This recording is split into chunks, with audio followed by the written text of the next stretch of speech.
Trump administration deports nearly 200 migrants back to Venezuela. All right, this is a suggestion via Discord. Let's go ahead and jump into this immediately, guys. Let's see where this takes us. All right, there's also this. Today, the Trump administration will defend its migrant deportation flights in a federal appeals court just hours after another flight carrying migrant gang members touched down in Venezuela, which is huge news as well. Venezuela, once again, accepting our deportation flights. Madeline Rivera, live in Washington with the details. Hey, Maddie. Good morning, Carly and Todd. The Trump administration maintains it's on solid legal ground as its use of the Alien Enemies Act is litigated in court. This hearing at an appeals court today comes after federal judge James Boasberg expressed skepticism on Friday of the Trump administration's invocation of the wartime statute. The president argues he can exercise the authority because Nicaragua is threatening an invasion. Boasberg called the policy ramifications incredibly troublesome and problematic and concerning.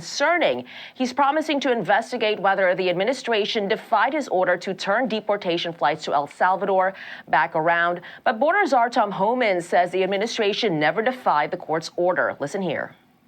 They didn't. I don't care what that judges think as far as this case. At that time, we're going to continue to arrest public safety threats and national security threats. We're going to continue to deport them from the United States. We are saying that TDA is acting as a proxy of the Maduro regime. This is how the Alien and Sedition Act applies. And we cannot have district judges interfering with the commander-in-chief's actions to take care of, in the way he deems necessary, a terrorist organization. Right. And that's absolutely valid. I do think that initially, I want to keep kind of pointing this out here for those of you following along with the story on the channel here. I definitely want to point out that initially I was just like, I don't know how this is going to work. I know that this is going to be a lot of gray area. I know that there are going to be a lot of judges and lawyers that will be looking to sue the Trump administration, absolutely, or bring them to court consistently, because it's a very gray type of thing. But I understand why now it makes sense, at least, why Trump has been saying and calling them specific targeted things to dictate that we are in fact at some type of declared war because these individuals are coming in and committing warfare of sorts, let's say, on our grounds, guys. After Makes a standoff, sense. Venezuela, like you guys said, is now agreeing to accept deportation flights from the U.S., the first one landing at Venezuela Sunday with 199 illegal aliens, including gang members. And Homeland Security Secretary Kristi Noem is planning to visit Central America this week. Her visit will be kicking off on Wednesday with a tour of El Salvador's terrorism confinement center, where hundreds of migrant criminals were deported last week. A DHS spokesperson, Tricia McLaughlin, telling Fox News Digital that Noem and the president are sending a clear message for criminal aliens considering entering America illegally. Don't even think about it. After Noem's prison visit, she's also planning on meeting with El Salvador's president. Yeah, guys, we definitely need to tighten this all up. Like, in terms of like how El Salvador specifically dealt with getting rid of the absolute the filth, let's say, the ones who are in their country, specifically being bred in their country, to just commit heinous acts on their citizens, guys, right? The way he handled it was such an interesting way to do it. I'm not sure we could do anything near that based off our Constitution, and I do like the fact that we do have our Constitution. Keep that in mind. I'm not saying that we need to do the exact same thing, but if we can, in fact, get some of the people that are here under nefarious purposes, specifically out of the country, and sent directly to El Salvador, so El Salvador can deal with it the El Salvador way, let's say, then I don't have any problem with it. Okay, at all. Okay, I've been going through this whole thing in my head, like, the Alien Sedition Act, 1798. Why did it exist? The Quasi-French War. It was just to get the people that were being super disrespectful and siding with the other side from the United States of America out of the country in a meaningful manner. Let's say I understand, like the root of it. But if we're going to use it for this purpose to actually like expedite the process of getting the people that are here under nefarious purposes out of the United States of America in a very speedy manner, I'm down with it, guys. Absolutely. Carly and Todd. Madeline Rivera, live for us in Washington. Maddie, thank you. You got it. Let's bring in Terrell County, Texas Sheriff and retired Border Patrol Agent Thaddeus Cleveland. Sheriff Cleveland, good morning to you. So obviously there has been a lot of back and forth regarding this migrant flight to El Salvador.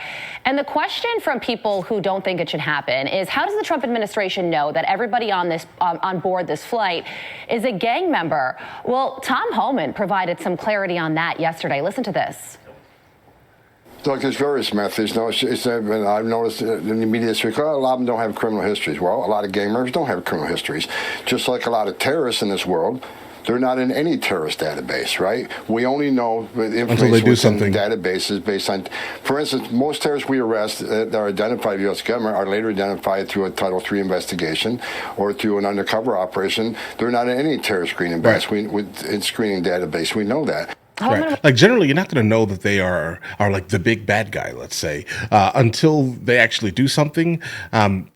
Because they've been doing things for a really long time. They just haven't gotten caught. That's the reality of the situation here, guys. I mean, if you have all of the identifying marks, let's say, on your body that would dictate to the world that you're part of that specific organization, like train tattoos and other things like that, then I think it's pretty obvious. You just haven't gotten caught. And you're trying to basically say, I'm perfectly fine, I'm clean, and all these other things. This is not me. This is not who I am. I just like trains, so I tattoo trains on my neck. Okay, bro, that's not how that works. That's not how that works. Because I did see something on CNN pretty much recently saying that there are a couple of people that have been sent here that didn't belong here, but they just so happen to have, the markings, let's say, on their body. But no. That has nothing to do with anything. Yeah, all right, bro. I would go on to say we have to count on sworn statements from other gang members, wiretaps, monitoring social media.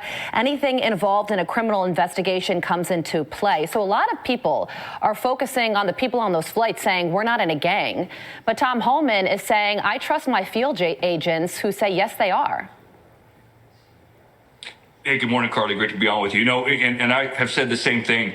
Look, whether it's ICE agents or Customs and Border Protection, Border Patrol agents or Office of Field Operations, when they conduct interviews, when they're doing parts of their investigation to find out who these people are, just through discussions and through interview techniques, I'm quite sure that they also have done proper justice. Look, we swear and we take an oath when we put on the badge, and we're going to stand by that oath. And if we've determined someone's here illegally and is a criminal and a gang member, then those that are trying to legislate from the bench, they should accept those sworn testimonies and our duties. All right, They won't, because for the most part, the people who are attempting to legislate are absolutely, in fact, just nothing more than activists, guys. They're not here for the living by the letter of the law. They don't care about these things. They care about how they feel, how their constituents feel, and that's it, guys. All right, they're working specifically from their feelings and not specifically the letter of the law or any type of logic. That's just not how that's working these days. And that is absolutely unfortunate. Also, on this front, it looks like there's some military might headed your way, because on Saturday, the Navy announced that it's sending a second guided missile destroyer to the West Coast to accompany a ship off the Gulf of America. Sean Parnell, who's the Pentagon chief spokesman, says it's not only vital for the United States to have control of our border via land, it's equally important to control our territorial waters. And this deployment directly supports U.S. Northern Command's mission to protect our sovereignty.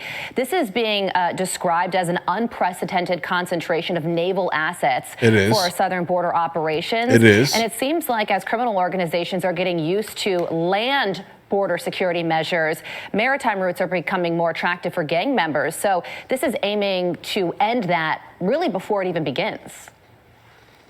No, Carly, you're exactly right. And back in 2019, 2020, I was actually Border Patrol's representative or advisor to U.S. Army North, who worked directly for NORTHCOM. And look, these boats are key, or these ships, because they're patrolling our littorals down in the Gulf of Mexico and then out off the coast of San Diego and California. And once again, they're showing what you've heard Border Patrol agents and others who've interviewed, the whole of government approach. In my almost 30 years of working in law enforcement on the border, and of course being a lifelong resident of the border, we've never seen a quite approach like this, where everybody's working to make sure our southern border is safe and secure. I must say, President Trump has done his job. It's time for Congress to do theirs.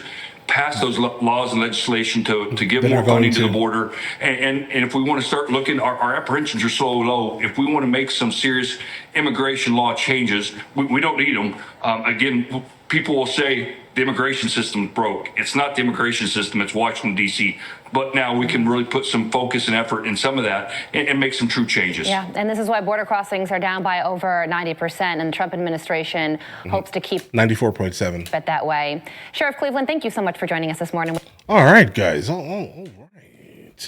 right. I think the next step probably is going to have to be focusing on air, but obviously we can't fly these, our military jets, let's say, consistently over the United States of America. We have to figure out a way to kind of mitigate some of these issues here, because, guys, when it comes down to it, obviously land, air, sea, I think we're going to have the ocean pretty much, solid, right? But when it comes down to the air, guys, drones can be built that can hold easily 15 pounds, 20 pounds.